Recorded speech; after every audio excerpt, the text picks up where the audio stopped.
Hello champions, welcome back to the YouTube channel of physics cum tricks.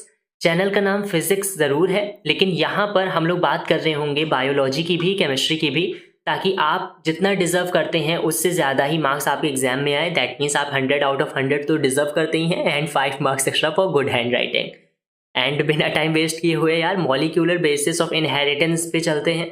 यहाँ पर ये lecture number 2 होगा biology का, जो कि क्लास 12 और नीट दोनों के लिए इक्वली इंपॉर्टेंट होगा। एंड क्योंकि चैनल का नाम है फिजिक्स कम ट्रिक्स ज़रूर है, then definitely we are going to make everything very simple here, ताकि आपको सारी चीज़ें समझ में आए। और जिन बच्चों को अभी तक इससे डर लगता था वो डर भी गायब हो जाएगा, because we are going to cover each line of NCERT and we are going to cover the basic part also, and also कैसे याद करना है हमको सारी चीज़ें, और रिवीजन वाला पार्ट भी हम लोग ले रहे होंगे।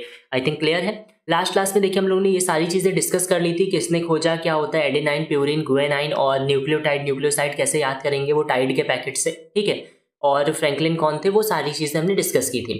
आज हमको याद क्या करना है, ये लास्ट लाइन एक बार फिर से पढ़ते हैं। Helix is a right handed B DNA is the common form. Generally helix जो होगा डीएनए, देखो ये 2 हेलिकल मॉडल है, ये एक हेलिक्स जा रहा है और ये जा रहा है, तो इसको हेलिकल बोल देते हैं। 2 स्ट्रैंड्स जा रहे हैं ना, मतलब ये हेलिक्स जा रहे हैं। अब ये जनरली राइट हैंडेड होता है, मतलब दाएं तरफ से ऐसे घुमा हुआ होता है, राइट हैंडेड।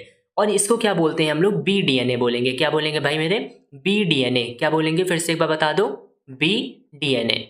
और इसके साथ साथ let me change the colour also, ताकि आपको और अच्छे से विजिबल हो सके। हाँ, यही बी डीएनए है। अभी आगे हम पढ़ेंगे तो ये बी डीएनए एक्चुअली 3 टाइप का होता है।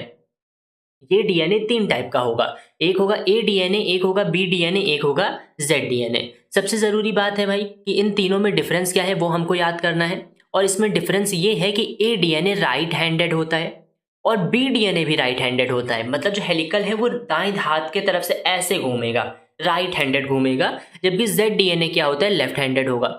याद कैसे रखेंगे, स्टार्टिंग के दोनों अच्छे हैं मतलब राइट हैंडेड है, और लास्ट का जेड है, जेड को हमने लेफ्ट तरफ भेज दिया, लेफ्ट तरफ मतलब लेफ्ट हैंडेड होगा। खराब नहीं है। देखो राइट हैंड से भी लोग लिखते हैं, लेफ्ट हैंड से भी लिखते हैं, आइंस्टीन साहब दोनों से लिखते थे। लेकिन यहाँ पर बस थोड़ा सा दिमाग में बनाए रखना कि स्टार्टिंग में जो है that is on the right side, and जो एंड में है that is on the left side. अब क्या ए डीएनए है, तो सबसे पहली बात यहाँ पर शॉर्टर और वाइडर चीजें मिलेंगी, और आकर होता है जनरली डिहाइड्रेटेड कंडीशन में। मतलब जब पानी उससे निकल जाता है तब क्या बनता है, ए डीएनए। देखो जब पानी निकल जाएगा तो शॉर्टर भी हो सकता है, वो वाइडर भी हो सकता है, लेकिन साथ साथ यहाँ पर बी डीएनए वाला हमारा मोस्ट कॉमन टाइप होगा, और इसी को बोला गया था वॉटसन एंड क्रिक मॉडल। याद आया, Watson and Crick last class में बताया था। 2 साइंटिस्ट थे जिन्होंने डीएनए के हेलिकल मॉडल को डिस्कवर किया, वो भी एक्सरे डिफ्रैक्शन डेटा का यूज करके, और ये एक्सरे डिफ्रैक्शन डेटा बनाया था फ्रैंकलिन और विल्किन ने। क्लियर है ना, ये लास्ट क्लास का हम लोगों ने देख रखा था। अब इसके साथ जेड डीएनए की अगर बात करेंगे तो जेड मतलब नाम से ही लग रहा है भैया जिगजैग सा होगा, और शुगर, फॉस्फेट, बैकबोन तो तीनों में चलेगी, ये कॉमन बात है तीनों में, कोई इस पर ध्यान नहीं देना। और जनरली किसका करेगा, जीन को रेगुलेट करने का, कि जीन कैसे काम कर रही है इस चीज पे कौन ध्यान देगा, जेड डीएनए। बढ़िया, आगे चलते हैं। और इनका अच्छा ये मेन पॉइंट एक अपना ऊपर लिखा हुआ है, ये समझिएगा। Depending on the base sequence, base कैसे लगाए गए हैं, हाइड्रेशन है कि डिहाइड्रेशन पे है, और अदर कंडीशन पे डीएनए अलग अलग फॉर्म्स में रह सकता है। एक बार फिर से कौन सा, ए डीएनए, बी डीएनए और जेड डीएनए। ए डीएनए मतलब राइट हैंडेड, बी डीएनए मतलब राइट हैंडेड, जेड डीएनए मतलब लेफ्ट हैंडेड। ए डीएनए शॉर्टर होगा, वाइडर होगा, बी डीएनए क्या होगा, वॉटसन एंड क्रिक वाला मॉडल होगा, और जेड डीएनए क्या हो जाएगा, जिगजैग हो जाएगा। क्लियर। फंक्शंस ऑफ डीएनए अपने को ट्रिक याद रखना है, HDGBS। क्या याद रखेंगे, HDGBS। HDGBS ये क्या है भैया, अगर आपसे कभी भी पूछ लिया जाए कि what are the functions of DNA in human beings, या what are the function of DNA in other organism, तो आंसर क्या जाएगा, HDGBS। मतलब HDGBS कुछ मतलब होगा। पहला मतलब यहाँ पर दिया गया है, ये करता क्या है, पेरेंट्स टू ऑफ स्प्रिंग चीज़ों को ट्रांसफर करेगा। मतलब आपके पेरेंट से आपके अंदर कोई चीज़ आई है, फॉर एग्जांपल हाइट है, आपके पापा या आपके मम्मी की हाइट आपको मिली है, या आइज का कलर हो गया, या जो भी जीन में बालों का कलर हो गया, जितनी भी आपके बॉडी में फंक्शंस है ना, उनमें कोई ना कोई ऐसा फंक्शन होगा जो आपके फादर की तरफ से आ रहा होगा, या तो आपके मदर की तरफ से आ रहा होगा।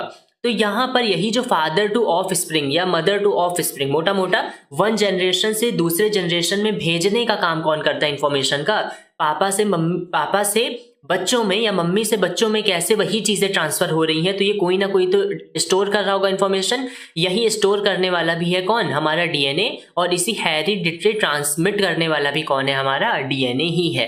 तो एच मतलब क्या है, हेरिडिटरी ट्रांसमिशन, मतलब पेरेंट्स ऑफ स्प्रिंग में इंफॉर्मेशन का जाना। उसके बाद डी मतलब क्या था, डायरेक्ट ये प्रोटीन बनाता है, और किसके जरिए, दो प्रोसेस होंगे, एक ट्रांसक्रिप्शन, दूसरा ट्रांसलेशन, ये अभी हम आगे पढ़ रहे होंगे। और साथ में एच डी जी, जी मतलब क्या था भैया, जी मतलब है कि यहाँ पर जेनेटिक स्टेबिलिटी भी प्रोवाइड करेगा। सोचो यार, अगर आपके पेरेंट्स की जीन अगर स्टेबल ना होती तो क्या आप में वो स्टेबिलिटी के साथ मौजूद होती, नहीं ना। मतलब आपके पेरेंट्स की जीन भी स्टेबल थी, उनके पेरेंट्स की जीन भी स्टेबल थी, आपकी भी जीन स्टेबल है। दैट सिंपली मीन्स कि जो भी चीज जेनेटिक इन्फॉर्मेशन को कैरी कर रही है वो बहुत ही ज्यादा स्टेबल है अपने नेचर में। इसीलिए बता दिया जाता है कि मेंटेन जेनेटिक स्टेबिलिटी कौन करेगा, डीएनए, जबकि आरएनए इतना स्टेबल नहीं होता, जब और डीएनए बहुत ज्यादा स्टेबल है। और साथ में H D G V, V मतलब क्या, वेरिएशन, कुछ ना कुछ वेरिएशन और इवोल्यूशन का भी काम करता है, क्योंकि आप एग्जैक्ट कॉपी तो नहीं हो अपने पेरेंट्स के, कुछ ना कुछ डिफरेंस तो है। तो यही वेरिएशन और इवोल्यूशन को बोलते हैं म्यूटेशन। और ये एक पॉइंट याद रखना है कि यहाँ पर म्यूटेशन स्लो होता है, क्या होता है, SLOW, स्लो म्यूटेशन देखने को मिलेगा। और साथ ही साथ स्टोर कर रहा होगा जेनेटिक इन्फॉर्मेशन को, ये बात भी अभी हमने डिस्कस कर ली थी। जेनेटिक इन्फॉर्मेशन को कौन स्टोर करता है, हमारा डीएनए। तो एक बार फिर से याद कर लीजिए, फंक्शंस ऑफ डीएनए अगर कभी भी पूछा जाए तो आप क्या लिखेंगे, अगर एमसीक्यूज आ रहा है तो यार बल्ले बल्ले, बिकॉज एमसीक्यूज में तो आपके क्वेश्चन फंस ही जाएंगे। और लिखना कैसे है वो भी हम यहाँ बता रहे हैं। एंड आपको जैसा भी वीडियो लगा हो ना, do let us know in the comment box, और आपके कमेंट्स हम लोग के लिए बहुत ही ज़्यादा प्रिय हैं, और जैसा भी लगा हो कमेंट सेक्शन में बताइएगा ज़रूर। अब समझिए यहाँ पे फंक्शंस ऑफ डीएनए एक बार रिवाइज करते जल्दी से। HDGVS, एच मतलब हेरिडिटरी ट्रांसमिशन करेगा, डी मतलब डायरेक्ट प्रोटीन बना देगा by the process of transcription या तो ट्रांसलेशन, दोनों के जरिए बनाता है। और इसके बाद ट्रांसक्रिप्शन से आरएनए बनाएगा और ट्रांसलेशन से प्रोटीन बनाएगा, ये आगे हम डील करेंगे। और साथ में HDG मतलब क्या था, जेनेटिक स्टेबिलिटी करेगा, वी मतलब वेरिएशन का भी काम करेगा, और म्यूटेशन होगा, लेकिन स्लो होगा कि फास्ट होगा, स्लो म्यूटेशन होगा। और साथ में जेनेटिक इन्फॉर्मेशन को भी रखेगा अपने पास, और स्टेबल तो होगा ही भाई, तो याद हो गया आई थिंक। अब आते हैं सेंट्रल डोग्मा। सेंट्रल डोग्मा यार नाम से तो बड़ा अजीब सा लग रहा है, लेकिन अजीब जैसा इसमें कुछ है नहीं। ये बहुत ही सिंपल सा एक बताया गया है कि देखिए हमारा जो डीएनए है, मतलब जेनेटिक मटेरियल है, ये बहुत ज़्यादा स्टेबल होता है। अब स्टेबल होने के वजह से होगा क्या, ये कुछ भी कर सकता है, या तो एक प्रोसेस करेगा ट्रांसक्रिप्शन जो अभी हमने पढ़ा, या तो प्रोसेस करेगा ट्रांसलेशन। अगर कभी भी ट्रांसक्रिप्शन प्रोसेस करेगा तो कहते हैं डीएनए से आरएनए बन जाएगा, mRNA छोड़ दीजिए, m मतलब मैच्योर ही होता है, उसी का मतलब है वो। तो डीएनए से आरएनए बन जाएगा। लास्ट क्लास में हमने देखा था कि डीएनए क्या होता है, डबल हेलिकल मॉडल होता है ऐसा, और आरएनए क्या होता है, एक ही हेलिक्स होती है उसके पास, मतलब एक डंडी है, और डीएनए के पास 2 डी और 2, ऐसे डीएनए के पास कितनी डंडी है, 2 डंडी है। अब अगर डीएनए से कभी आरएनए बन जाएगा तो उस प्रोसेस का नाम क्या हो जाएगा, उस प्रोसेस का नाम पड़ता है ट्रांसक्रिप्शन। क्या नाम पड़ता है, ट्रांसक्रिप्शन। और अगर कभी आरएनए से प्रोटीन बन जाएगी तो नाम हो जाएगा ट्रांसलेशन। कुछ नहीं किया गया है भाई, ट्रांसक्रिप्शन। देखिए डीएनए से आरएनए बन रहा है तो नाम पड़ा है ट्रांसक्रिप्शन। ट्रांसक्रिप्शन, इसके आर पे फोकस करिएगा, बन क्या रहा है और नाम भी कैसा रखा है वैसा ही। यहाँ पर आरएनए बन रहा है ना, तो नाम में भी क्या है, आर है। और जबकि ट्रांसलेशन किसका हो जाएगा, जो बचा हुआ वो बना देगा प्रोटीन। तो डीएनए से आरएनए बनेगा, आरएनए से प्रोटीन बनेगी। और कभी कभी क्या होता है, डीएनए अपनी ही कॉपी बनाता रहता है, और इसी कॉपी बनाने को बोलते हैं रेप्लिकेशन, या डुप्लीकेट बोल देते हैं, तो इसका एक और नाम पड़ जाता है डुप्लीकेशन।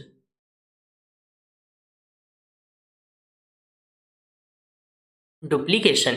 और इसी को बता दिया गया पूरा पूरा क्या है ये, इसका नाम दे दिया गया, इसको बोल दिया गया सेंट्रल डोग्मा। और फाइंड किसने किया था, हमारे फ्रांसिस क्रिक साहब ने। इसमें वॉटसन जी का हाथ नहीं था, जबकि हेलिकल मॉडल में वॉटसन एंड क्रिक दोनों का हाथ था, लेकिन फ्रांसिस क्रिक ने अकेले क्या बताया था, सेंट्रल डोग्मा। बहुत इंपॉर्टेंट क्वेश्चन है, गलती मत करिएगा इसमें। आते हैं packaging of DNA helix. Length of DNA पे देखिए, डीएनए बहुत ही ज्यादा लॉन्ग मॉलिक्यूल होता है, और much longer than cell nucleus than that it contains. बोला ये जाता है कि अगर एक फैक्ट है कि अगर एक इंसान की बॉडी के जितना डीएनए है, उसके डीएनए को निकाल दिया जाए तो हम अर्थ को कई बार लपेट सकते हैं, पूरे अर्थ को ऐसे घुमा सकते हैं, अगर वो धागे जैसा डीएनए है। तो मतलब कितना बड़ा डीएनए है। तो इतने छोटे से सेल में, जो हम अपनी आंखों से भी सेल नहीं देख पाते, माइक्रोस्कोपिक सेल में इतना बड़ा डीएनए आया कैसे। तो इस डीएनए को कंडेंस करा दिया जाता है। वो पूरा माइटोसिस मियोसिस चैप्टर में चलता है, लेकिन यहाँ पर डीएनए में था क्या, पूरा का पूरा लॉन्ग मॉलिक्यूल है और बहुत ही ज़्यादा लॉन्ग होता है। तो अब हमने ये पढ़ रखा है, अगर नहीं पढ़ा है तो एक बार यहाँ पर देखिएगा, आप समझ जाएंगे हम किसकी बात कर रहे हैं। कभी आपने सुना होगा हैप्लॉइड सेल और डाइप्लॉइड सेल, मतलब अगर एक सेल है और उसके पास अपने पापा और मम्मी दोनों का क्रोमोसोम है तो उसको बोल देते हैं डाइप्लॉइड सेल, 46 क्रोमोसोम जिसे बोलते हैं, या उसको 2n से रिप्रेजेंट करते हैं। और अगर कभी भी कोई सेल है जिसके पास एक ही है, या तो फादर का कैरेक्टर या तो मदर का कैरेक्टर, तो वो 23 हो जाएगा, मतलब हाफ हो जाएगा और उसको हैप्लॉइड बोल दिया जाएगा। क्लियर है भाई? यहाँ पर समझिए, आप कहेंगे डाइप्लॉइड हैप्लॉइड कहाँ होता है, तो जहाँ पे जर्म सेल है, जैसे स्पर्म हो गया, एग हो गया, तो वहां पर क्या मिलेगा, हैप्लॉइड मिलता है। और बॉडी की जितनी बाकी सोमैटिक सेल्स बची, सोमा मतलब बॉडी एंड सोमैटिक सेल्स मतलब बॉडी की सेल्स, जितनी भी सेल्स बची उन सब में क्या हो जाएगा, यही डाइप्लॉइड हो जाएगा। तो यहाँ पर अभी हैप्लॉइड की बात हम लोग कर रहे हैं कि अगर हैप्लॉइड में हम देखें तो हैप्लॉइड की ह्यूमन सेल डीएनए कितना रखती है, 3.3 इंटू 10⁹ बेस पेयर्स। भैया ये जो एक बना है ना, एक और एक, ये बेस ही थे, ये दोनों आपस में मिल गए तो बेस पेयर बन गए। तो ऐसे टोटल कितने बेस पेयर होते हैं एक हैप्लॉइड सेल में, 3.3 इंटू 10⁹ बेस पेयर, बहुत ज्यादा होता है। 10⁷ मतलब करोड़ होता है, समझे। और ये 10⁹ तक लेकर जा रहा है, वो भी 3.3 इंटू 10⁹ मतलब बहुत ही ज्यादा। एक छोटी सी सेल में इतना लंबा धागा, इतने ज्यादा बेस पेयर्स वाली कोई चीज कैसे पॉसिबल है? तो यार यही बोलते हैं कुदरत का करिश्मा। और ये भी लास्ट क्लास में डिस्कस किया था कि ये जो एडजेसेंट है, मतलब let me change the colour, blue से यहाँ पे करते हैं। यहाँ पर जो दो बेस पेयर के एडजेसेंट का डिस्टेंस होता है वो होता है 0.34 नैनोमीटर, और जो ये पूरा का पूरा ये इसका डिस्टेंस होता है, ये होता है 3.4 नैनोमीटर। क्यों? क्योंकि इस पूरे में 10 होते हैं टोटल बेस पेयर्स, तो 0.34 था, मल्टीप्लाई कर दिया 10 से, आंसर आ गया 3.4। अब टोटल लेंथ कितना हो जाएगा, 3.3 इंटू 10⁹ बेस पेयर से जब मल्टीप्लाई करेंगे 0.34 से, तो डिस्टेंस मिल जाती है कि एक हैप्लॉइड सेल में कितनी डिस्टेंस है, 1.1 मीटर की। मतलब आपके एक माइन्यूट से सेल में 1 मीटर के बराबर का डीएनए को कंडेंस करके लगा दिया गया है, हेलिकल मॉडल बना दिया गया है। कितना सिंपल है यार। और इसी चीज को अगर कभी डाइप्लॉइड में पूछ ले, मतलब डबल करके पूछ ले, तो कुछ नहीं यार, 2n कर देना। 2n मतलब क्या, इसका डबल कर देना। ये पावर तो कभी डबल होती नहीं है, ये डबल हो जाएगा। तो 3.3 की जगह आंसर क्या चला जाएगा, 6.6 इंटू 10⁹ बेस पेयर्स, और यहाँ 1.1 की जगह आंसर क्या चला जाएगा, 2.2 मीटर्स। मतलब डाइप्लॉइड और हैप्लॉइड में कंफ्यूज मत होइएगा कहाँ पे क्या बोलना होता है। अब समझिए अगला क्या है, डीएनए हाईली कॉम्पैक्टेड पार्टिकल है, ये हम सब जानते हैं, हाईली कॉम्पैक्टेड पार्टिकल है। ये लाइन आप छोड़ सकते हैं 10 माइक्रोमीटर वाली। अब पैकेजिंग क्या होती है, एक प्रोकैरियोट चाचा थे, मतलब जो पुराने जमाने के लोग थे, लोग इन द सेंस बैक्टीरिया, सबसे पहले बैक्टीरिया इसमें बताया जाता है। तो जो पुराने जमाने के प्रिमिटिव टाइप के थे उनको बोल दिया गया प्रोकैरियोट। क्या कहा गया, प्रोकैरियोट। जो हमारे प्रिमिटिव टाइप के थे उनको कह दिया गया प्रोकैरियोट्स। अब प्रोकैरियोट में जनरली आते हैं बैक्टीरिया, बैक्टीरिया जैसे ई कोलाई हो गया। अब इसमें होगा क्या, बैक्टीरिया के पास, ई कोलाई के पास सिंगल सर्कुलर डीएनए मॉलिक्यूल होगा। मतलब अगर ये ई कोलाई है, अगर ये ई कोलाई है तो उसके पास एक डीएनए का मॉलिक्यूल होगा जो सिंगल होगा और किस शेप का होगा, सर्कुलर होगा। ये एक एक्स्ट्रा इन्फॉर्मेशन है, इसे याद रखिएगा कि ई कोलाई का डीएनए कैसा होता है, सिंगल होगा और सर्कुलर होगा। और जो भी प्रोकैरियोट्स होंगे उनके पास कोई भी न्यूक्लियस वेल डिफाइंड नहीं होता है, कोई भी वेल डिफाइंड न्यूक्लियस नहीं मिलेगा। अब इसीलिए डीएनए एक अपने आप को अरेंज कर लेता है एक ऐसे रीजन में जिसको बोलते हैं न्यूक्लियोइड। मतलब जिन्होंने सेल चैप्टर पढ़ रखा है इससे पहले उनको पता होगा, जिन्होंने नहीं पढ़ा है हम एक बार फिर बताना चाहेंगे। न्यूक्लियस एक टर्म है जो मिला है यूकैरियोट्स के लिए। मतलब न्यूक्लियस, सेल के अंदर न्यूक्लियस होगा और उस न्यूक्लियस एक मेम्ब्रेन है, न्यूक्लियर मेम्ब्रेन। अगर वो मेम्ब्रेन प्रेजेंट है तो उसी न्यूक्लियस को न्यूक्लियस बोलेंगे। अगर मेम्ब्रेन को हटा दिया जाए जैसा प्रोकैरियोट्स में होता है तो उसको बोल दिया जाता है न्यूक्लियोइड। मतलब डीएनए तो होगा ही होगा लेकिन वो न्यूक्लियस में नहीं होगा, किस में होगा, न्यूक्लियोइड में होगा। अब डीएनए से हम लोग याद करेंगे, डीएनए से हम याद करेंगे डी मतलब डीएनए, एन मतलब कैसा चार्ज होता है, नेगेटिव चार्ज, और ए मतलब कैसा होता है, एसिडिक होता है, एसिडिक नेचर का होता है। और डी मतलब क्या था, डीएनए। यहाँ पर डीएनए नेगेटिवली चार्ज है ड्यू टू फॉस्फेट ग्रुप। तो फॉस्फेट में PO4-3 होता है, इसीलिए डीएनए नेगेटिव चार्ज है, ये इसका रीजन है। लेकिन हम लोग को ट्रिक से बस याद रखना है डीएनए, डी मतलब डीएनए, N मतलब नेगेटिवली चार्ज होगा और A मतलब एसिडिक होगा। अब आप हमेशा जानते हैं कि हमेशा माइनस अट्रैक्ट होता है प्लस की तरफ। मतलब क्या है यहाँ पर, मतलब यहाँ पर क्या है कि हमेशा जो भी पेयरिंग होगी वो अपोजिट पोल्स में होती है, प्लस माइनस की तरफ जाता है। तो यहाँ पर भी सेम चीज़ है, डीएनए क्योंकि नेगेटिवली चार्ज पार्टिकल है तो हमेशा किसके पास जाने की कोशिश करेगा, जो पॉजिटिवली चार्ज होगा। और पॉजिटिवली चार्ज कौन सी प्रोटीन होती हैं, हिस्टोन प्रोटीन होती हैं। लेकिन क्योंकि ये प्रोकैरियोट्स है तो generally term non histone proteins का चला जाता है। तो यहाँ पर न्यूक्लियोइड में बात करेंगे तो डीएनए पॉजिटिवली चार्ज है, वो अपने आप को रैप करेगा एक नॉन हिस्टोन प्रोटीन से, और ये है प्रोकैरियोट्स में। अब यूकैरियोट में मतलब हम लोगों में या एनिमल्स में क्या होता है, तो हम में और एनिमल्स में कुछ ज़्यादा होता नहीं है, सेम ही है। बस वही न्यूक्लियोइड के न्यूक्लियस बोल दिया गया। जो अभी तक डीएनए नेगेटिवली चार्ज पॉजिटिव वाले से जुड़ रहा था वही फिर से जुड़ेगा, लेकिन अब हिस्टोन प्रोटीन भी होंगी और बाद में नॉन हिस्टोन प्रोटीन भी होंगी। और क्योंकि डीएनए एसिडिक था तो हिस्टोन क्या हो जाएगा, बेसिक हो जाएगा। और हिस्टोन में हमें दो चीज़ें मिलेंगी, ये मत भूलिएगा नाम, एक है लाइसिन, ये प्रोटीन होती हैं, और एक है आर्जिनिन। लाइसिन और आर्जिनिन से मिलकर बनेगा हिस्टोन। क्लियर है। अब देखिए यूकैरियोटिक डीएनए ऑर्गेनाइज होगा हिस्टोन प्रोटीन्स पर, हाईली स्ट्रक्चर्ड फॉर्म बनाएगा जिसे बोलेंगे क्रोमैटिन। एक बात इससे क्या समझ में आई हमको कि अगर हमारे बॉडी में डीएनए था और उसी में अगर हिस्टोन प्रोटीन को जोड़ दिया जाए तो इसको बोल दिया जाता है क्रोमैटिन। क्या बोलते हैं, क्रोमैटिन। ठीक है, डीएनए था उसी में अगर हिस्टोन प्रोटीन जोड़ दिया जाए तो ये क्रोमैटिन है। ये आपके एनसीईआरटी की लाइन है, इसीलिए हम सारी चीज़ें लेकर आ रहे हैं। ये थोड़ी एक्स्ट्रा लाइन है लेकिन सुन लीजिए। हिस्टोन हमेशा ऑक्टामर में होता है, मतलब 4 ऐसे हिस्सों में होगा। ठीक, और 4 हिस्सों में से 2 कॉपीज़ होंगी H2A की, इसके नाम है H2A की, H2B की, H3 की और H4 की। इन सब की 2-2 कॉपीज़। तो H2A की 2 मतलब 2, ये 2, ये 2, ये 2, तो टोटल कितने हो गए, 4 2 ज़ा 8, तो 8 हो गए। और यही प्रोटीन के कोर को बनाते हैं और इन्हीं सबको मिलाकर बोल देते हैं हिस्टोन। कितने ऑक्टामर हैं, ऑक्टामर मतलब टोटल कितने हो जाएंगे, 4 हो जाएंगे। और इसी ऑक्टामर के अराउंड कितना होगा, 146 बेस पेयर होगा जो रैप होगा 1.6 टन्स में, जिसको न्यूक्लियोसोम बोलेंगे। ये लास्ट लाइन आप छोड़ दीजिए, ये एनसीईआरटी ने नहीं बोल रखा है, लेकिन यहाँ पर न्यूक्लियोसोम की एक बात की है। अब हुआ क्या, यही क्रोमैटिन हमारा जो फाइबर था हिस्टोन प्लस डीएनए, वो बार बार जाता है और घूमता है और घूम के ऐसा कुछ बनाता है जिसको बोलते हैं बीड्स ऑन स्ट्रिंग। यहाँ पर अच्छा ये लाइन फिर से रिपीट हो गई है, यहाँ पर समझिए। न्यूक्लियोसोम क्या करेगा, इसी को बोलते हैं बीड्स ऑन स्ट्रिंग। क्या कहेंगे, बीड्स ऑन स्ट्रिंग। अब होगा क्या, adjacent nucleosome are linked by linker DNA. अब ये न्यूक्लियोसोम क्या है, यहाँ पर देखिए हिस्टोन का मॉलिक्यूल है, हिस्टोन का मॉलिक्यूल ऑक्टामर था ना गोल सा, वो अराउंड किसके रैप कौन करेगा, अगर हिस्टोन बेसिक है तो एसिडिक रैप करेगा मतलब डीएनए करेगा, अगर हिस्टोन पॉजिटिव है तो किससे करेगा, नेगेटिव वाले से मतलब डीएनए। तो मोटा मोटा हिस्टोन को हमेशा कौन रैप करेगा, डीएनए रैप करेगा। अब क्योंकि डीएनए थ्रेड लाइक है, मतलब बहुत पतला सा धागा है, इसकी वजह से वो हमेशा घूमेगा किसी सर्कुलर पार्ट के अराउंड। तो यहाँ पर देखिए आप डायग्राम को, तो ये जो अपना पूरा पार्ट है ये क्या है, ये डीएनए है, और डीएनए के अराउंड जो सर्कुलर स्ट्रक्चर है ये क्या, हिस्टोन मॉलिक्यूल है। और इसी दोनों को मिलाकर बोल दिया जाता है न्यूक्लियोसोम। क्या बोलते हैं, न्यूक्लियोसोम। ये गलती मत करिएगा, एग्जाम में पूछा जाता है। अब यही न्यूक्लियोसोम क्या है, ये एक तो होगा नहीं, ये 200 बेस पेयर्स होते हैं, ये लगातार लड़ी में ऐसा जलते रहते हैं। और जैसे आपने दिवाली की लाइट्स देखी है ना, डेकोरेशन वाली, वैसा ही होता है कि ये धागा है हमारा डीएनए और लाइट सारी क्या है, सारी की सारी लाइट्स हिस्टोन प्रोटीन है। तो जब इनको माइक्रोस्कोप से देखा जाता है तो ऐसा लगता है कि कोई बीड है और उसके कोई स्ट्रिंग है, उसके ऊपर छोटी छोटी बीड लगा दी गई हैं।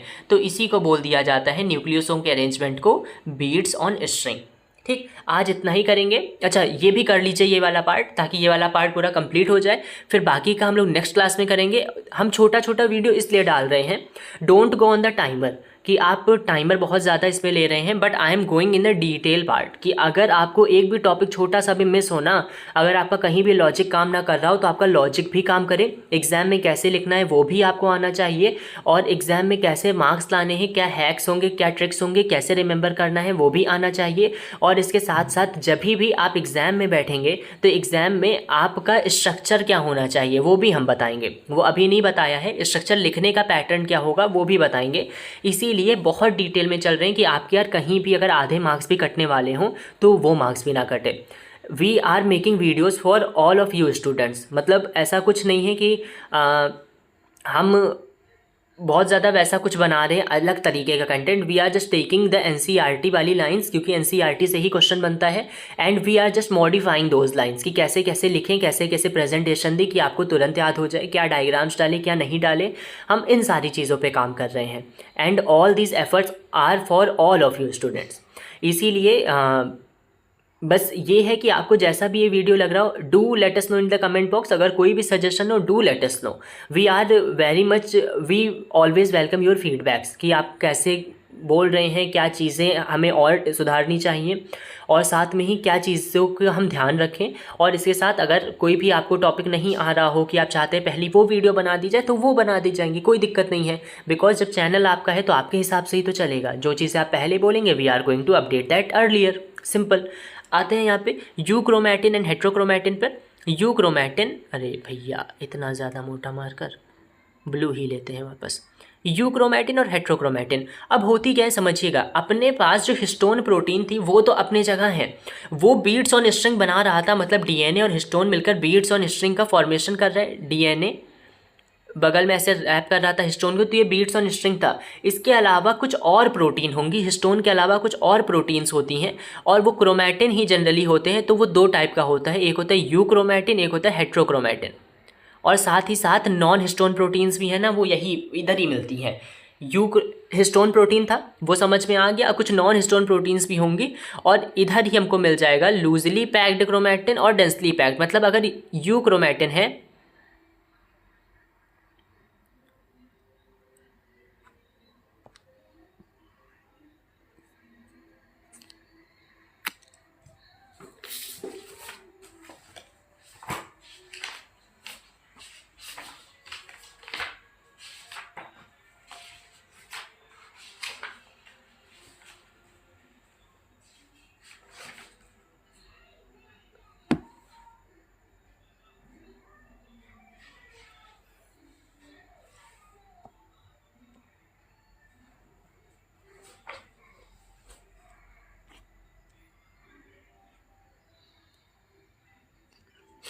आते हैं यहाँ पे समझिएगा। अगर कभी भी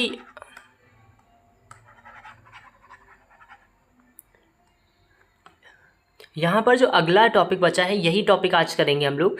यहाँ पर बताया गया है यूक्रोमैटिन और हेट्रोक्रोमैटिन। यहाँ पर पूरा का पूरा जो हमारा डीएनए है, वहाँ पर हिस्टोन प्रोटीन्स तो थी, साथ में कुछ नॉन हिस्टोन प्रोटीन्स भी मिल रही होंगी, और वहीं पे हमको मिल जाएगा यूक्रोमैटिन और हेट्रोक्रोमैटिन। यूक्रोमैटिन की बस 3 फीचर्स हैं, वो याद कर लीजिए, दैट्स इट। यूक्रोमैटिन कैसा होता है, लूजली होता है। यूक्रोमैटिन क्या होता है, लाइट होता है। और साथ में यूक्रोमैटिन क्या होगा, एक्टिव होगा। अगर एक्टिव होगा तो वही जीन को दिखा पाएगा। मतलब यू क्या है, अच्छा है, तो यू को एक्चुअली ट्रू बोला जाता है। इसका मतलब ये होता है, यू मतलब होता है ट्रू। ट्रू मतलब सत्य। जो सत्य है वो एक्टिव है, वो हमेशा जीन को एक्सप्रेस कर पाएगा। जो सत्य है उसके पास ज़्यादा परेशानियां नहीं है, मतलब लाइट स्टेन्ड है, और साथ में वो लूजली पैक्ड होगा, मतलब उसको ज़्यादा डेंसली पैक्ड होने की ज़रूरत नहीं है। ऐसा दिमाग में बनाइए।